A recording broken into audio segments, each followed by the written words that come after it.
अस्सलाम वालेकुम गाइस, कैसे आप सब। उम्मीद करती हूँ आप सब अच्छे होंगे। मेरा नाम ज़ेबा है और मेरी ज़िंदगी घूमती है मेरे बच्चों के इर्द गिर्द। तो यहाँ पे जो है मैंने व्लॉगिंग बहुत लेट से चालू करी थी, क्योंकि हम लोग को जाना था बाहर और सुबह का वही सारा काम जो होता है नॉर्मली घर में, वो सारी चीज़ें की। तो ये वाला जो व्लॉग है ना, 3 साढ़े 3 बजे से स्टार्ट किया था मैंने बनाना। जो है हम लोग को कहीं जाना था, तो इज़हान के आने के बाद जो है हमको निकलना था, इसलिए लेट से ही मैंने स्टार्ट किया। यहाँ पे मैं इज़हान की शर्ट को प्रेस कर रही हूँ। तो गाइज़ यहाँ पे जो है ना, मैं इज़हान को सबसे पहले रेडी कर दूँगी, क्योंकि वो अभी अभी स्कूल से आया और मैंने तुरंत उसको नहला दिया। उसी का वेट कर रहे थे हम लोग, वो आएगा तो फिर जाएंगे करके। तो तीनों बच्चों को एक एक करके रेडी करूँगी, उसके बाद मैं तैयार होंगी।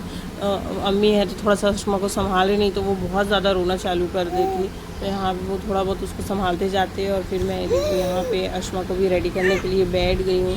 प्लीज़ इग्नोर करना, क्योंकि पीछे बहुत सारे कपड़े पड़े हुए हैं, क्योंकि मैंने कपड़े जो है ना वो धोए थे और घड़ी करने का टाइम नहीं मिला। तो मैंने सोचा अभी ऐसे ही छोड़ देती हूँ, आके घड़ी कर दूँगी। तो यहाँ पे आप देख सकते हो मेरा किचन बहुत छोटा है ना, तो कुछ कुछ चीज़ें जो है इस रूम में रखना पड़ता है। और यहाँ पे मैं अश्मा को रेडी कर दी हूँ और उसको दूध भी पिला रही हूँ, क्योंकि वो रो रही थी। मैं यहाँ पे उसको ना तो यहाँ पे मैंने आयरा को उठाने की पूरी कोशिश की, लेकिन वो नींद में है बहुत ज़्यादा, तो वो उठ नहीं थी। तो इसलिए जो है ना मैं भी रेडी होने के लिए चली गई, ताकि अम्मी जो है अश्मा को संभालेंगी और मैं जल्दी से रेडी हो जाऊँगी। और यहाँ पे आयरा अश्मा देख सकते हो कितनी क्यूट लग रही है। तो यहाँ पे मैं कुछ भी हैवी मेकअप नहीं कर रही हूँ। मैं फाउंडेशन डेली यूज़ में नहीं मतलब लगाती, फाउंडेशन ऐसे नॉर्मली रखती हूँ। वो पॉन्स वाली क्रीम बस लगा लेती हूँ और पाउडर लगा लेती हूँ, उतने में हो जाता है।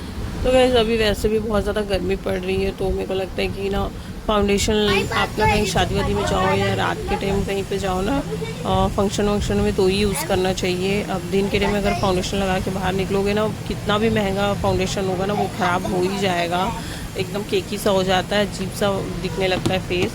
तो सच आप अवॉइड करो। और यहाँ पे आप देख सकते हो मैंने रेड कलर की चूड़ी पहनी हूँ और रेड कलर की लिपस्टिक नहीं थी ये, लेकिन नहीं पता क्यों कैमरे में रेड दिख रही थी। ये मरून कलर की लिपस्टिक थी, लेकिन आजकल ना मेरे को डार्क लिपस्टिक जो है वो भी पसंद नहीं आ रही है। ऐसा लग रहा है कि मेरे फेस पे ना अब उतनी अच्छी नहीं लगती रेड लिपस्टिक। पहले बहुत ज़्यादा अच्छी लगती थी, लेकिन अब ना रेड ये मरून बहुत ज़्यादा डार्क हो जाता है। या फिर ना शादी वादी में भी अपन यूज़ कर सकते हैं। तो मेरे को ना आजकल हल्के कलर ज़्यादा अच्छे लग रहे लिपस्टिक के, तो मेरे पास थे नहीं, इसलिए मैंने थोड़ा सा बहुत टाइम के बाद भी यूज़ कर रही थी। तो मैंने सोचा किसी को भी लगा लेती हूँ फिर। लेकिन ये वाली लिपस्टिक जो है ना, ये मेरे को याद नहीं आ रहा है, पर्पल से मैंने ऑर्डर किया था। अगर आपको लिंक चाहिए रहेगा तो मैं दे दूँगी। बहुत खूबसूरत सा मरून कलर है, इसलिए मैंने इसको यूज़ किया। लेकिन ये निकल जाती है, ट्रांसफ़र प्रूफ नहीं है, मतलब आप पानी पियोगे या खाना खाओगे ना तो ये लिपस्टिक निकल जाएगी। तो यहाँ पे हल्का फुल्का मेकअप करा मैंने, कान में बाली वाली भी नहीं पहनी, क्योंकि पहले ही छोटी छोटी डली हुई थी। और चूड़ी भी पहन के रेड हो गई। ये वाली चूड़ी ना बहुत पहले की मेरे पास रखी हुई थी, मेरे जो वाइट वाली लाइचा है ना उसकी चूड़ी थी ये, उसमें मैंने रेड पहना था। तो इसकी दोनों हाथों की चूड़ी बहुत ज़्यादा है, तो मैंने एक ही हाथ की दोनों में पहन ली थी, जो बहुत अच्छी लग रही थी। यहाँ पे हम लोग ऑटो से जा रहे थे, क्योंकि नॉर्मल सी बात है स्कूटी में मैं सबको लेके नहीं जा सकती थी, बच्चे अम्मी सबको, मैं खुद तो नहीं आते ना, इसलिए फिर हम लोग जो है ऑटो से निकल गए थे। और मार्केट एरिया से होते हुए हम जो है अब पहुँचने ही वाले थे।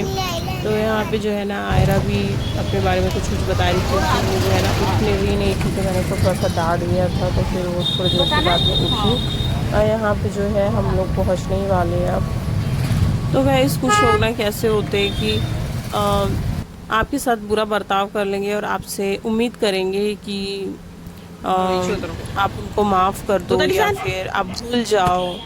आप एक हद तक जो है उनको माफ़ करोगे, लेकिन एक टाइम के बाद ना कोई भी माफ़ नहीं कर पाता हो। तो मतलब कहना ही चाहती हूँ मैं कि किसी के साथ ऐसा सलूक मत करो जो आप खुद के साथ बर्दाश्त नहीं कर सकते हो।